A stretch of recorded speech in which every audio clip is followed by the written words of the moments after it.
ನನ್ನ ಹೆಂಡತಿ ಅಂತೂ ನನಗೆ ಹೇಳ್ತಾಳೆ ಸರ್, ನೀವೊಬ್ಬ ಬೋರಿಂಗ್ ಪರ್ಸನ್ ಅಂತ.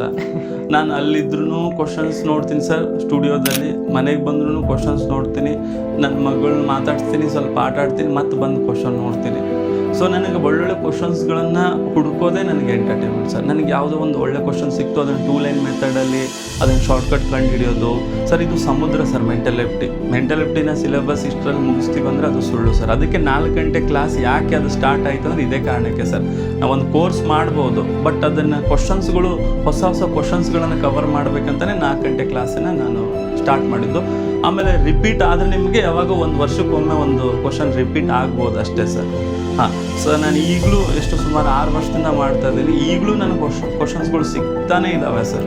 ಸೊ ಅದಕ್ಕೆ ಆ 4 ಗಂಟೆ ಕ್ಲಾಸನ್ನು ಸುಮ್ಮನೆ ಮಕ್ಕಳು 1 ತಾಸು ಅಂತ ಹೇಳಿ ರೆಗ್ಯುಲರ್ ಇರ್ಬೇಕು ಸರ್. 1 ಅವರ್ ಕೊಡ್ಬೇಕು. ಮೊನ್ನೆ ಯಾರು ಸರ್ ಒಬ್ಬರು PSI ಒಬ್ಬರು ಅನಿತಾ ಅಂತ ಮೈಸೂರಿಂದ ಸರ್, ಅವ್ರು ಹೇಳ್ತಾ ಇದ್ದಾರೆ ಸುಮಾರು 4 ವರ್ಷದಿಂದ ಅವ್ರು ಡ್ಯೂಟಿ ಹೋಗ್ತಿದ್ರು, ಎಲ್ಲ ಮಾಡ್ತಿದ್ರು. ಅವರು ಒಂದು ಕರೆಂಟ್ ಅಫೇರ್ಸ್ಗೆ ಮತ್ತು ಒಂದು ಮೆಂಟಲ್ ಎಬಿಲಿಟಿಗೆ ಈ 4 ಗಂಟೆ ಕ್ಲಾಸ್ ರೆಕಾರ್ಡೆಡ್ ನೋಡೋರು. ಅವ್ರು ಹೇಳಿದ್ದನ್ನು ಅವರು ಚೆನ್ನಾಗಿ ಸ್ಕೋರ್ ಮಾಡಿದ್ದಾರೆ ಸರ್. 402 PSI ಚೆನ್ನಾಗಿ ಸ್ಕೋರ್ ಮಾಡಿದ್ದಾರೆ. ಅವ್ರು ಹೇಳಿದರು ನನಗೆ, ಸರ್ ಅದು 4-5 ವರ್ಷದಿಂದ ನಾನು ನೋಡ್ತಾ ಇದ್ದೀನಲ್ಲ ಸರ್, ಅದಕ್ಕೆ ಮೆಂಟಲ್ ಎಬಿಲಿಟಿ ನನಗೆ ಈಸಿ ಆಯಿತು ಅಂತ ಸರ್.